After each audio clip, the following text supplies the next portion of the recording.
Hello everyone, welcome to another biblical portrait. In this video, I'm going to be building 3 stages of Joseph's life.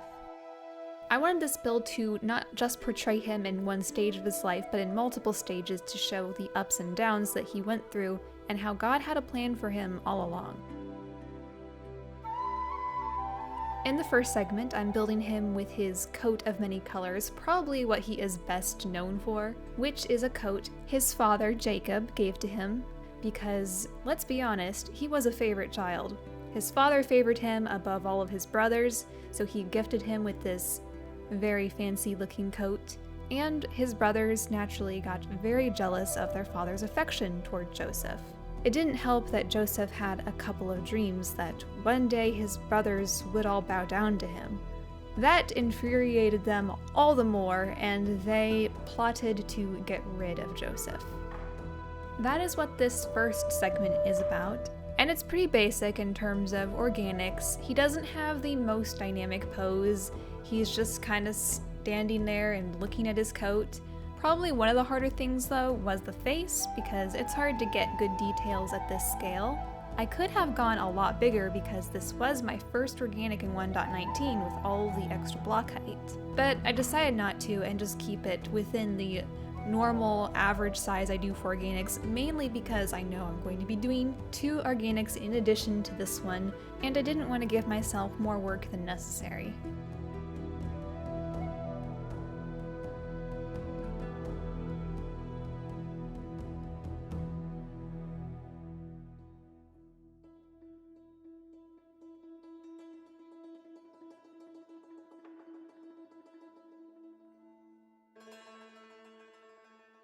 I decided to place him within a wheat field because one of his dreams is about sheaves of wheat and how the brothers' sheaves are all bowing down to Joseph's one sheaf. In terms of technicalities with the build and commands, it was pretty straightforward and I didn't do anything I don't normally do, but there was this one command that I did want to share with you that really helped me build the wheat much faster. I wanted to brush around the stalks of wheat without going too far, so I needed to use a couple of masks in order to get this effect. A global mask and a global source mask in order to limit the area that I could brush in. The source mask is telling me to go no more than 2 blocks away from the birch wood, and then the G mask is only allowing my blocks to be placed on air. And once I've brushed on the placeholders, then it's easy to replace those and replace above those blocks with some extra buttons for texture, and that's all there was to it. It was a much faster way of working. I much prefer building things individually or unique than copy and pasting everything, especially when it comes to things like wheat. This is the first time I'm building wheat, but still, I like trying to figure out a faster way to build it all quickly and uniquely without having to rely on copy and pasting. It's not too often that I experiment and try different types of commands, but this is one that I did want to make a record of. Not just to share it with all of you, but also as a reminder to myself of what command I used, because believe it or not, I forget the commands I use all the time. The second scene is the event that happens immediately after the first one. So the brothers were angry at Joseph and they wanted to get rid of him. So what do? They took his coat, faked his death to their father, threw him in a pit, and sold him to some Midianite merchants. If I were Joseph in this situation, I would find it very difficult to have faith in God and believe that this happened for a reason.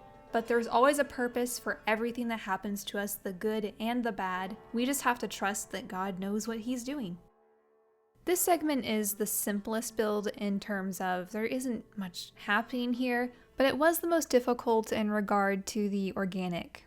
I think mainly because of the pose that he's in, and the angle of his face, and all of these different things just made it very challenging to get it to look right. But when you look at it from above, it doesn't look too bad, so we're moving on.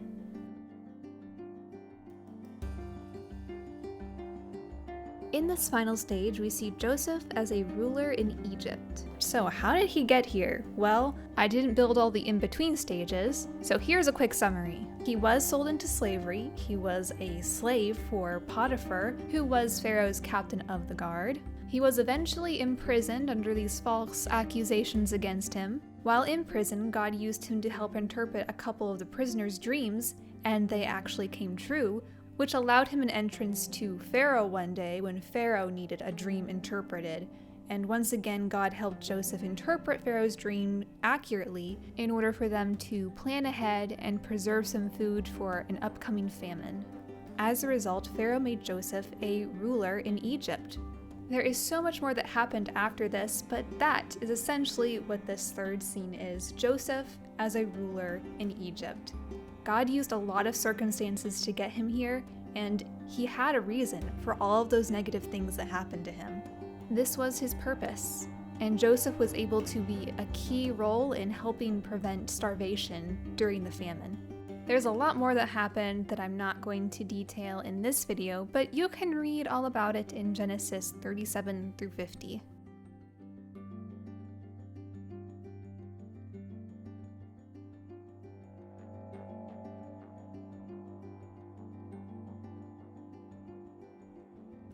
I wasn't sure what kind of setting to put him in, other than making it a very grand building of sorts, or Egyptian building.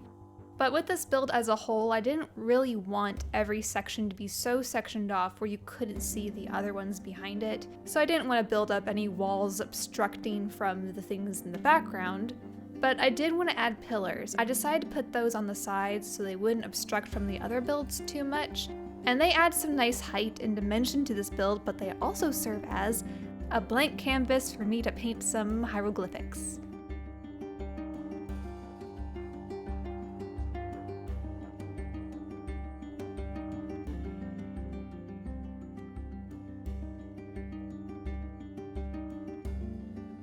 The first two paintings on the first pillar are a couple of dreams that Joseph had, the first being the sheaves of wheat, with 11 sheaves bowing down to his one sheaf. The second painting is also a dream of how the sun, moon, and 11 stars were bowing to Joseph. I have no idea how to make them look like they're bowing, so I just placed them there, and you can use your imagination. The third painting on this first pillar is of Joseph with his fancy coat and all of his brothers plotting against him.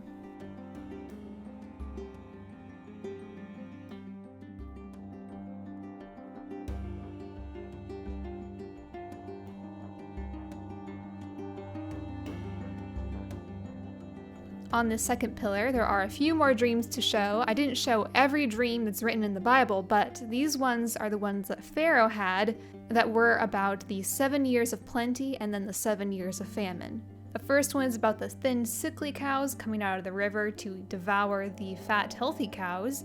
And the same thing in the second painting, the skinny ears of corn are devouring the large, healthy ears of corn.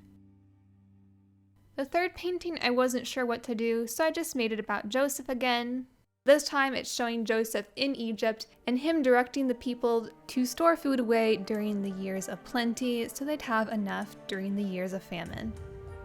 After that, all it's left to do is just to paint a few extra things in the scene, and that's all there is to it. This was the first biblical portrait where I built the same person 3 times, but I think with Joseph's story, it's really needed because so much happened in his life, and I wanted to represent as much of it as I could without going too crazy. But let's go ahead and look at it with some shaders, shall we? And don't forget to check out the render I did of this build at the end.